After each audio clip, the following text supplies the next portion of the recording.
Okay, everyone ready?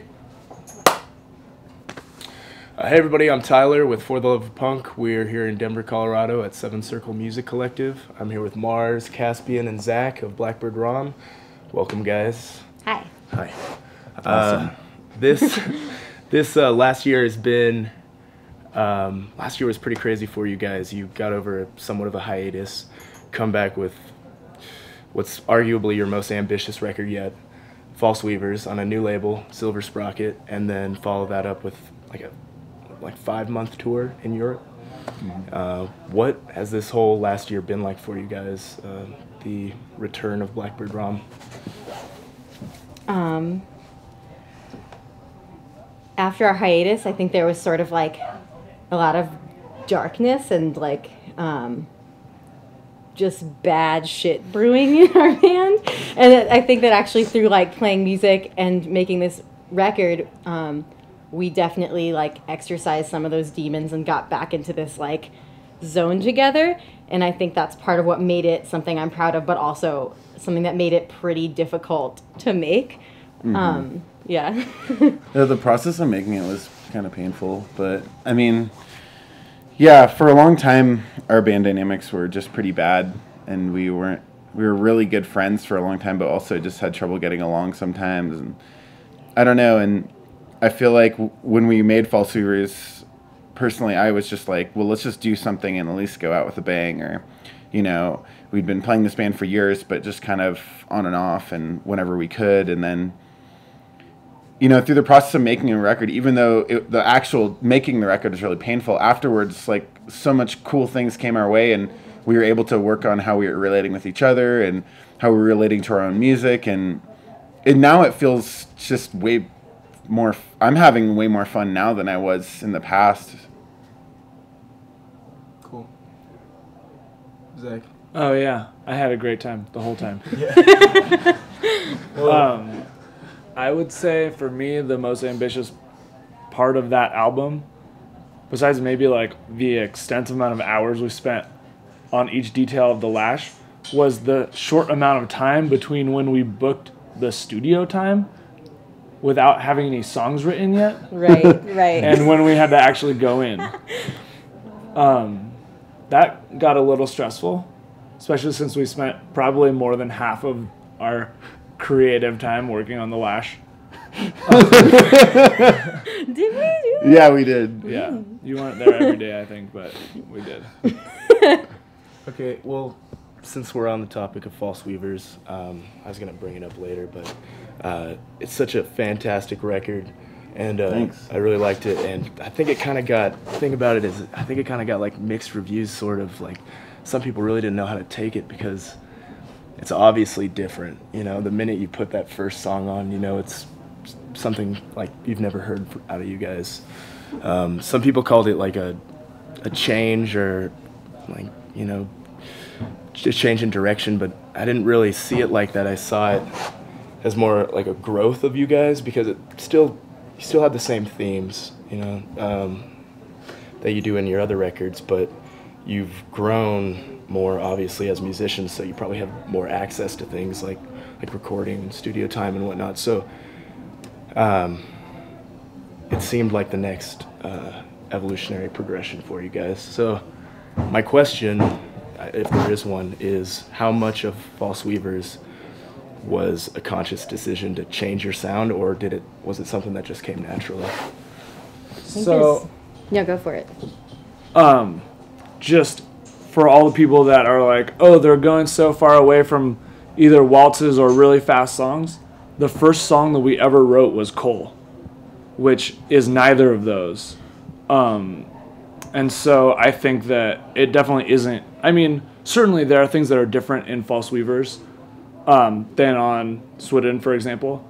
But it's always, for us, I started playing accordion when I started Blackbird Raum.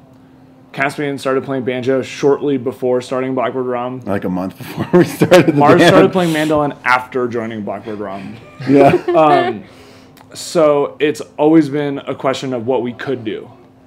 And so False Weavers is more just, yeah, like you said, we just have more capabilities there.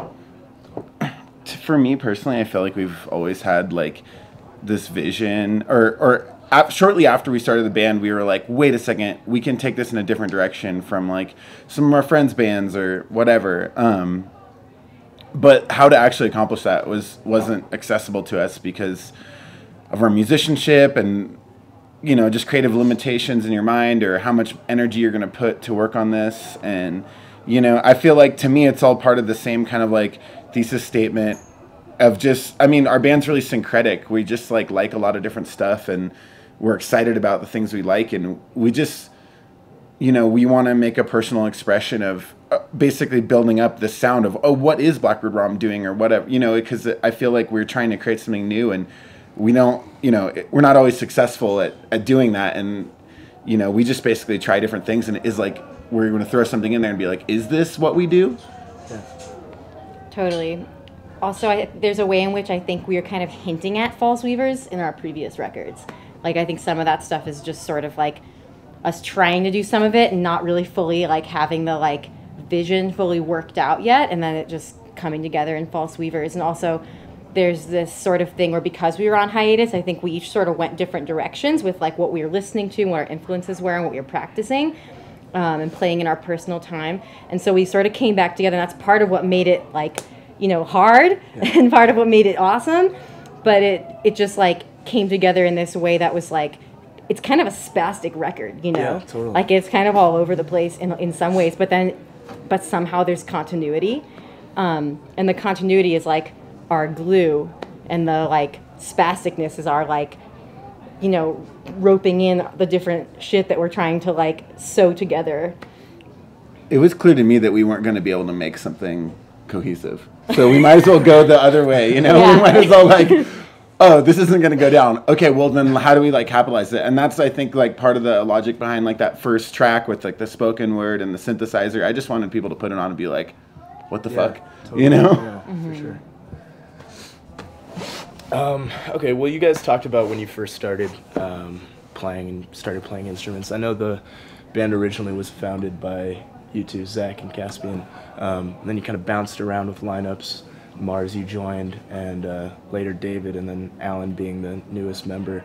But even now I know you're touring with different members.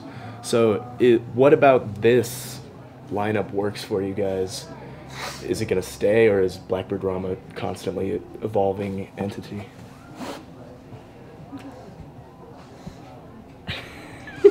That's a hard question, you know? I think that like it seems like I didn't go on the European tour. And that was like a big, like, you know, ego thing for me to not go, like really like checking that, like I really don't want to fucking go. And luckily we have these awesome friends that we're also going to tour in Europe, the Gem Brokers. And one of them who's super amazing musician just like filled in. That was super awesome. But yeah, it's like if we want the music to keep going and we also want to have lives outside of it, and there are things that are important to each of us outside of Blackbird Raum to some extent. But then it is nice to have some fluidity and like what I've been referring to as satellite Raum for the last few days since our, you know, since we've been on tour with a different bass player and washboard player. So David and Alan are not out of the band. yeah. They're still in Blackbird Raum, and we're currently recording, and they're on the record or whatever. But they just couldn't come on this tour because they have their different life things that they're doing. So we got two other of our good friends who are great musicians to come with us. Both of them have toured with us before in Europe, and so we're totally pumped, but also we're excited to play again with Alan and David. I think it's like really cool when we bring people in to play with us.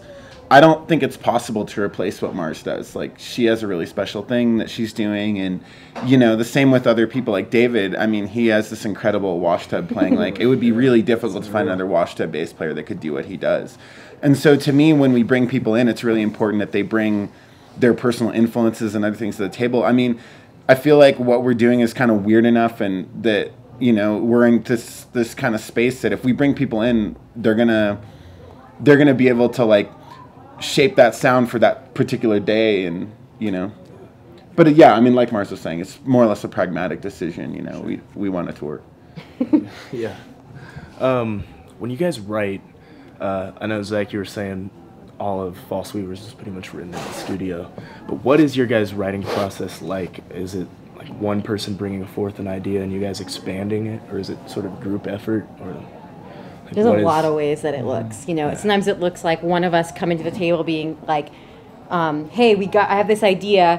What should we, like, let's do something with it. And then we kind of finish writing it together. Other times someone comes with an idea that's pretty much done. And the rest of us just sort of bring our unique thing to it. And sometimes we just, like, just recently wrote a song. One of us said, we should try to write something evil. And I'm like, I think evil kind of sounds like notes that don't match. Like, you mean like this? Yeah, like this. And then we just wrote a song in literally fucking 5 minutes. Like, it's like, totally sounds good. So, it can go a bunch of different ways, like how our songwriting process works. Especially with the new record we're working on, it's like, I don't think there's maybe like one or two songs that like some person brought to the table more whole. Like most of it was just ideas that came out of band practice. Because, I mean, in a way, I think that's easier for us because oftentimes it is contentious. We're like, oh, you brought this song. I mean, we've just been so collaborative for so long, you know, and then it's like, if we just make it up at band practice, there's no arguments. It's just like we're all just working on it together. And I think sometimes those songs feel really different, but I think just for us personally, like, they're easier, you know, they feel more natural. They feel more expressive of like what we're all doing.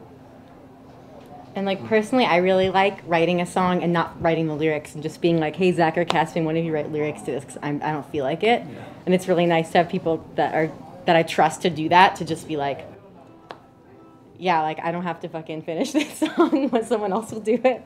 Yeah, I mean, we've built up this thing. Oh, you know, this is what Blackbird Raum, this is the sound that we're going for. And I think that like a lot of times like Mars will come to me and be like, oh, I wrote these lyrics. They're kind of like the ones you usually write. Or I'll do the same thing. And, you know, Zach has his own, you know, and we all kind of like, we'll try to write like each other and try to, when we're working in the kind of idiom of our band, like it's not really clear who did what a lot of the times. Cool. Question I've personally been wanting to ask you guys for a long time, ever since listening to your music, is this reoccurring line. Zach, you sing it in Rap My Dreams. It's Sadie's laughing, and it's the reason I'm so intrigued by it is because I hear it in Hail Seizure's song as well, and I know you guys are close to that band or have recorded with that band. Yeah, I've just always wondered, what is Sadie's laughing? What is the significance of that? I don't know if there is any significance in it, but it's just so always like, I've always wondered. Yeah. It's a line from a song I wrote a really long time ago. There was like our friend Sadie, she had a laugh. You know what I'm saying? Like, and then like it got used in a couple other bands, and I think that we've just tried to create a thing like with our music where it's like you can follow the thread of it. Like from the first demos that we do, we'll reuse lines and we'll take the other things, and to me it's like I want to just make it like a puzzle for people that really like our music, you know, where they can read the lyrics. And Rat and I Dream, that has lyrics from Hail Seizure songs, and it's got lyrics from you know, a bunch of like a Chumbawamba song in there, and just like Lynch, yeah, it's got a reference to a Lynch song. So that was kind of like, you know, our friends' bands just kind of like referencing what each other's are doing. And the song False Weavers has like lines from our first demo too. So it's like, yeah, just tying it together. Yeah, okay. Sometimes it's really rad for us to be like, you know, there's a line on this old song of ours on Sweden that's like, waiting for the other shoe to drop, and it's like we're thinking, oh yeah, well, we're in this state ecologically where we're in this like this intermediate point where we're okay and things are not that bad, but we're waiting for this like break where things are about to get really fucked up, and scientists are telling this and other people are telling this, and you know, we're looking at that, and then you know, we just put it in a song on the new album, and it means something completely different. It means this time in your life where you're waiting for something to happen to you, and you know, and you don't know what the hell is going on with yourself. And I think that it's like, it's important for us to just create those self-referencing points or whatever. One of the things I really love about your writing, and that just like really turned me on to you guys is you guys obviously don't shy away from taking a political stance, but it's not really anything super heavy-handed. Like, you're not shoving it down our throats as a listener. I've always felt like you were, as a listener, asking us what else is possible, like not giving us these direct answers and instead sort of posing a question. Could you maybe speak a little bit more to that? The two kinds of music that I have found personally to be the most offensive on a lyrical level are the first one is music that really obviously comes from an entirely different ethical standpoint from me, just completely opposing what I believe in and is offensive to me. Like, just if I heard somebody say that on the street, I'd be like, oh fuck, really? And then the second kind is people who maybe agree with me trying essentially to shove that down my throat. I think that both of those are totally just unfun to listen to. And so while especially like earlier on in our songwriting, there were like pretty blatant political things and they still fully exist in our music. For me, it's always been about making music that is musically good and is fun to dance to or party to, but that is like essentially for our subculture, counterculture, our community, like-minded, whatever. So it's music that isn't like, hey, get on the like anti-fracking train or like get on the fuck the police train or whatever. It's like, hey, fellow train riders on the anti-fracking fuck the police train, let's party or whatever. Yeah, it's more music that is for us than music trying to convince anyone of anything in particular. Also, there's just like, if I'm going to be like writing something that's meaningful in any way, that's not just like about pizza or whatever, then it's going to like have elements of what I'm thinking about and what I'm passionate about and what's important to me and what's going on in the world in my life. And for me personally, that a lot of that is about, it is political, you know, inherently. And so of course that's going to like come out whether or not it's my intention or I have this idea that it's like some radical project to be in Blackbird Raum, because I don't think it necessarily is. It's more just like, hey, this is who I am, and that's going to come out in the music, you know.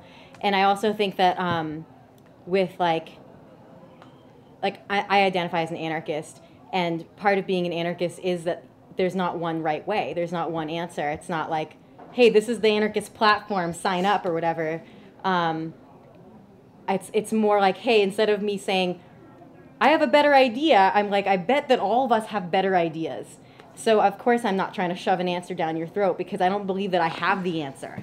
I think that that's something that has to be co-created and collaborative. I mean, we're just not trying to tell people what to be. I mean, you know, bands hand out these identities to people sometimes, and people feel like they're being proselytized to, like they're listening to religious music. Like, we're just writing, the intent of our band isn't to change people's minds, just to tell people they're not alone. I mean, it's not like, oh yeah, like, you know, when we first started this band, we would be talking about ecological collapse and, you know, these abuses or whatever, and, you know, people like my mom, who's awesome, would be like, you know, look at us kind of like we're wingnuts or something like that. It's like, we don't have to convince anyone of this shit anymore. It's all over. You can look outside and see it, and it's like, to me, it's just important to be like, we see this too. This is something that you can check out. Like, we have a collective mourning process around the destruction of the world or racism or sexism or these things. Like, I'm not into like passing out, you know, oh, here's the solution. Just like Mars was saying, you know, that's not what we're about at all. We just want to talk about our feelings surrounding this and like share those with people. I do want to talk about hydraulic fracturing because it's something in Colorado. I mean, in Colorado, it's been happening for the past 60 years, but really in the past 5 and 10 years is when people started getting an awareness and knowledge of it. I know where you're from, Santa Cruz, it's illegal, right? First county in California. Yeah. Could you just maybe talk about a little bit where you stand with fracturing, what you do, what maybe others could do? I know you're touring with some shirts right now. Maybe talk about the shirts or anything like that. First of all, when we crossed the Colorado border, we played a game in the car. Well, I was like, let's play this game. I don't know how Zach said he hated the game. But it was like, let's count how many like fracking things we see. Yeah. And there's so many, you know, they're everywhere in Colorado. Huge walls. Yeah, they're like all over the place. I mean, I totally am opposed to fracking. Like, there's no redemption for fracking whatsoever in my mind. I was on a train once with a fracking worker, and we were talking about fracking, and he basically was like, this is my livelihood. And I said something like, well, what puzzle would you rather have to figure out? Like, what we're all going to drink some years down the line, or how all these people like you are going to support their families? Because there's no way to avoid both questions, right? Like, we're gonna one of those has to get dealt with. And I personally think that the water one is a lot less doable. So I'd rather just figure out a way to not fucking frack, because it's disgusting and destructive and disrespectful to every creature that's alive on the planet.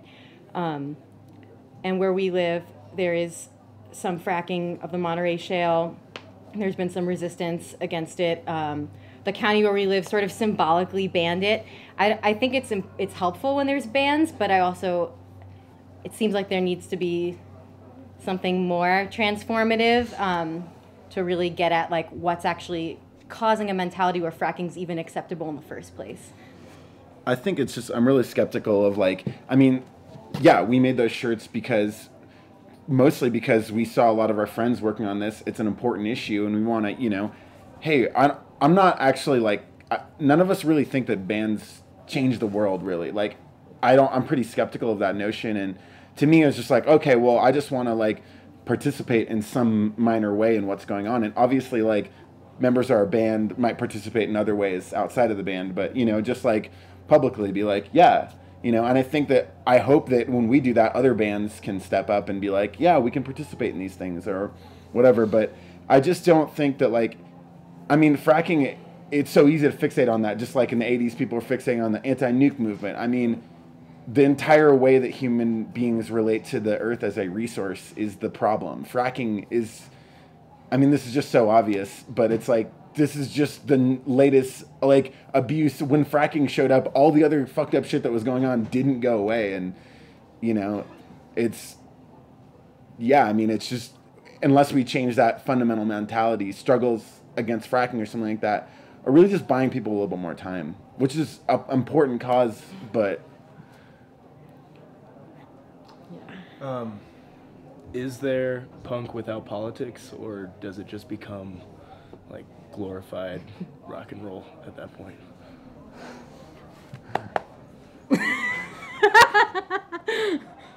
We have a saying, right? Punk isn't just a lifestyle or an ethos, it's also a genre of music.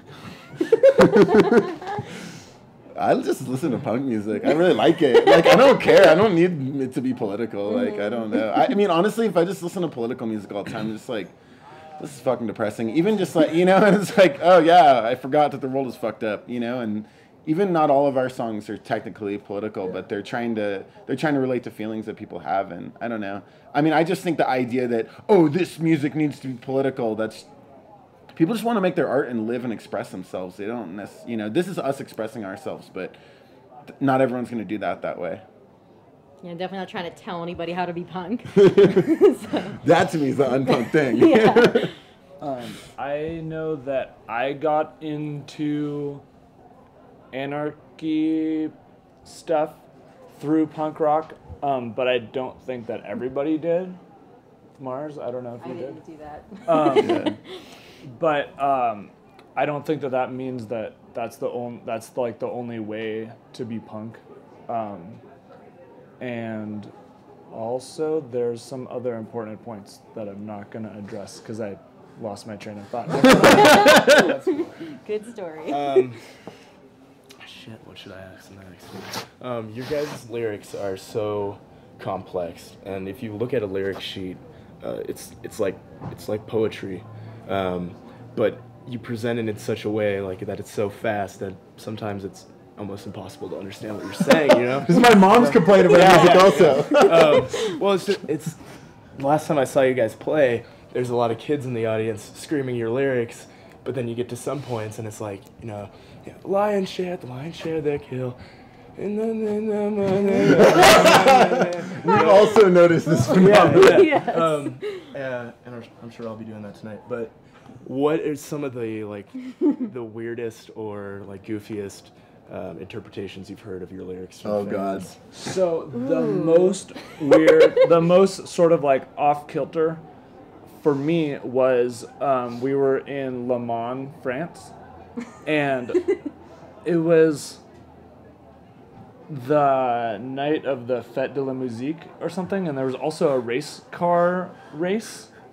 I don't know if that's a Race car race.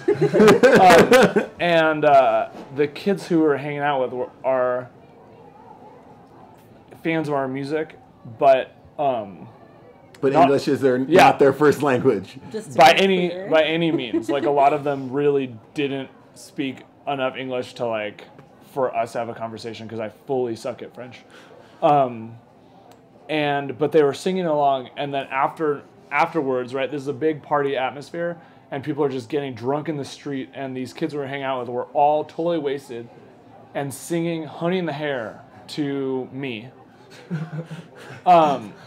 And as you know, I'm sure, Honey in the Hair has some of the most easy to recognize and sing along lyrics. That's part of, I think, what makes it such a popular song. But it's in English, and so these kids just like didn't know what the words actually were. So what they were singing sounded a lot like the lyrics of Honey in the Hair, but weren't actually English words.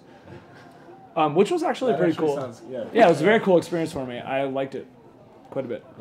Yeah, it's a constant process. Like usually when I personally write lyrics, they're way more verbose than on the album, and then when they get to and then I just like editorially slash and simplify the language like 30 times, and then people are like, what the fuck does this mean? And you know, I personally, I'm just like, and I out myself as a total nerd, and I read constantly. So, and you know, so it's like for me, I'm like, oh, these sesquipedalian words are easily within the grasp, of, you know. But like not every, and I don't judge, you know. It's like not everyone who listens to punk music sits around reading like, you know, treatises on the environment and history, and that's totally fine. But it's hard sometimes. I like just forget what words people usually use. Which is fine. Yeah. I mean, we're musicians, right? Yeah. No, I mean, I think there's a purpose. I'm critical of myself for doing that. I'm like, yeah, I wish this was more accessible, you know, but sometimes I just don't know what is accessible. Well, I think it is accessible. Just sometimes people don't know what they're accessing. I mean, okay. I don't think anyone ever at any punk show has ever expected any single person in the audience to understand every word said on stage, right? That's what lyric sheets are for. If you're reading the lyric sheet, maybe you're at home. Hopefully you have a dictionary. So like if you don't get a word or you don't understand the meaning, it isn't difficult to look it up. And I think that that's cool. Like I love learning new words or new ideas, whether it's from artists that I like or from reading or because Caspian trying to push it as a lyric. Sorry. So no, I mean I think it's good. Like, and I actually have had this feedback from people. We've gotten emails that are like, oh, blah blah blah, come to Detroit, blah blah blah. Also, I love that I have to learn so many new words when I read the lyric sheet. It's so cool, and so you know that's great. And also references to things too, like if people are like, oh, I'm gonna like Google what Sand Creek is, you know, because I saw it in lyric sheets and I don't know what the hell that is, and then that's that's something cool to people. Sadie's laughing. Yeah. That's one of the ones that actually is only a reference to Probably us. can't do it. Yeah. Actually, I had a conversation with somebody who was in, I forget the name of this band from San Diego, but they made these patches that had back patches of their band that had a like Ned Kelly theme. And I was like, oh, this patch. And the guy didn't recognize me immediately. He started telling me about Ned Kelly and who that was in history, the Australian bandit. And then sort of like eventually he realized that I was in Blackbird Raum, and he was like, oh, I found out about them from you, or I found out about Ned Kelly from you, never mind. But I mean, that's cool, you know, like that's the point of folk songs or whatever, is we're writing our history, we're writing our culture or whatever. People email us and ask us for book recommendations, and that's like, for me, I mean, I'm just like so happy when that happens, you know? Yeah. What are you reading right now on tour? I just read a book that actually we have with us called Condemned by Keith Lamar, also known as Bomani Shakur, who's a Lucasville 5 prisoner, which means he's one of the prisoners that was sentenced to death after the Lucasville prison uprising, which we have a song about. And we have the books on tour, and that book is so fucking good and literally made me cry like every other page, and I highly recommend reading it. I think we're reaching like the 11th year anniversary of the It was Lucasville the Alliance. 20th year anniversary of the uprising was last year. So. Do you want to go? Oh, yeah. I'm reading this, okay, I want to say Hell Pop Comics in Las Vegas gave us a bunch of comic books, including a new Alan Moore book, so we were pumped. Thank you, Hell Pop Comics. Also, I'm reading 2312 by Kim Stanley Robinson. He's sort of like an anarchist-friendly, hard sci-fi writer who's super awesome, and I encourage anyone who's interested in the way things are going in the world to read his books. I started the tour off by reading the other two books that we're tabling on tour, which are from Combustion Books.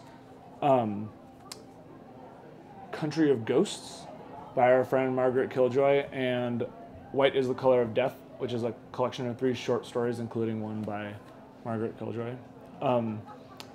After that, I tried to read the Alan Moore comic that we got. I did not understand it. Yeah, I actually didn't make it all the way through that one either, but I was excited about it because it was Alan Moore. Currently reading the 3rd trade paperback of Saga, which we also got at Hell Pop, and I'm enjoying it. That's really good. All right, I guess a couple more. Folk music and punk music both started separately in the underground, both very like anti-establishment music. But over the decades, they've both grown exponentially, kind of evolved into something completely different, and sort of been whitewashed in the mainstream at one point or another.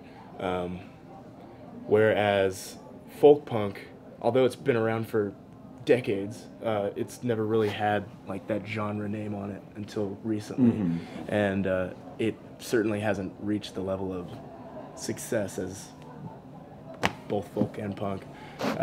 So do you guys think that the biggest folk punk bands of today, like yourselves, like Ramshackle Glory, Mischief Brew, do you think that people are going to catch on and that this will reach that same level of commercial success? And is that even something that you want? I don't care if it does. We're just doing it because it's like what we're doing, what we want to do, what we know how to play. But it's weird because I'm like, I don't even really listen to folk punk, but I think it's awesome. And like what I like about both punk and folk in general is that they are both kind of like the people's music. You know, you don't have to go to school to learn it. You know, you don't have to go to like college to play jazz or whatever. You just like learn from the people around you or from listening to it. It's like an oral tradition and a like passed on tradition. And that's what I love about punk and folk, and it's kind of what we're doing. Even when it's complicated, Yeah. it's intuitively so. Yeah. I mean, yeah, personally, like, I mean, I did see the Spikers Pipe Bomb play at the BART station when I was in high school, and that was awesome. But folk punk was never a genre that I super really liked, but I love, like, traditional music, and I really like punk music. And also, when we were living, like, having a crust band just wasn't really that realistic. There's nowhere to practice. We didn't have amps or anything. We don't even have homes. So it was just like, I mean, initially, like, it's still in Santa Cruz. Like I notice every time the venues like get messed up or there's nowhere to play, everyone starts playing folk music again because it's the only thing you can do. People are going to play music, and I don't know.